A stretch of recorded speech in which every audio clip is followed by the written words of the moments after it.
The sun burned hot over the tarmac, shimmering off the silver wings of the A-10 Warthog.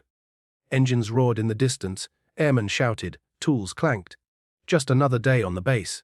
But when Sergeant Elara Vance tightened the last bolt on the aircraft's cannon, the crowd went silent. The young mechanic's sleeve slipped up as she reached forward, revealing an intricate tattoo. A black raven perched on a lightning bolt, wrapped with the Roman numeral V. The nearby colonel froze mid-step, his eyes widening in disbelief. He had seen that ink before, on a classified file, on a mission that never officially existed. She was just a mechanic, he whispered. But that mark, that can't be real.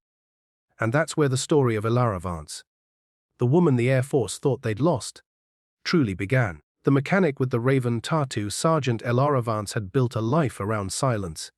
Every morning before dawn, she'd arrive at Hangar 9, the loneliest hangar on base, and lose herself in the language of metal, grease, and jet fuel. Machines didn't judge. They didn't ask about scars, about why she avoided the mess hall, or why she flinched when helicopters thundered overhead. To everyone, she was just the quiet mechanic with the braids. Efficient, skilled, invisible.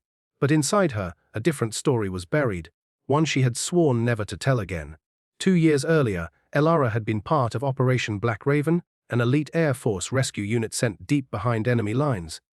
They weren't supposed to exist, and when the mission went wrong, when command abandoned them, she watched her entire squad fall. She'd carried their emblem home, tattooed on her arm, as a silent promise. Never forget. Now, she kept her head down, working on the same jet she once flew beside. The only piece of her past that remained visible was that ink, hidden beneath her sleeve. But fate doesn't forget the brave.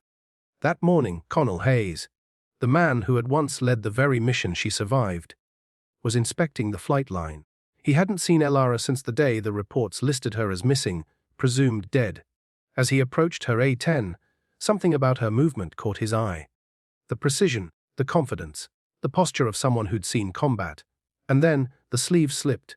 He saw the raven, the Roman numeral, the mark of the fallen unit. The wrench fell from Elara's hand when she realized he'd seen it. Their eyes met. The world seemed to stop. "Where did you get that tattoo, Sergeant?" he demanded, voice trembling slightly. Elara's jaw tightened. "Permission to continue maintenance, sir," she said flatly. Hayes stepped closer, lowering his voice. "That symbol, it's classified. Only 7 people ever wore it." 6, Elara whispered. 6 and a ghost. The colonel's face went pale. "My God, you're Raven 7. The base changed after that day." Whispers followed Elara wherever she went. Some called her a hero, others a liar. But Colonel Hayes knew the truth. She wasn't just a survivor.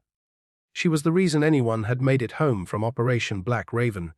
He called her into his office that evening. The door closed with a heavy thud. Files lay open on his desk. Her file. Photos from the mission. Reports stamped. "C.R. Safidi, you should have received the Medal of Valor," he said quietly. "Instead, they buried your name." "I didn't do it for medals," she replied. "I did it because they were my team." The Hayes leaned back, guilt in his eyes. "They told us no one survived." "We left you there, Elara." "I left you." Her voice softened. "I know, sir. And I forgave you the moment I made it out." He studied her, the scars on her knuckles, the strength in her silence. "The Air Force could use people like you again. We've got a new program. Experimental aircraft, advanced rescue operations. We need someone who knows what it's like on the ground." Elara hesitated. She'd buried that part of herself long ago. But she remembered her squad. The laughter, the fear, the promise they made before that last mission: if one of us survives, the mission never dies. She looked out the window at the A-10s lined up against the setting sun, their wings glowing like steel angels. "I'll do it," she said finally. "But this time, we finish what we start." Weeks later, under a fiery dawn, the base loudspeaker announced, "Attention all units, Raven team is active." Mechanics, pilots, and officers turned to see Elara walking across the runway, flight suit zipped, helmet under her arm, her Raven tattoo now uncovered, gleaming in the light. Colonel Hayes saluted. "Welcome back, Raven 7. She smiled faintly. "Let's make sure no one gets left behind again." As the A-10 engines roared to life, the message became clear. Sometimes the quietest people carry the loudest stories, and heroes don't always wear medals. Some just wear ink.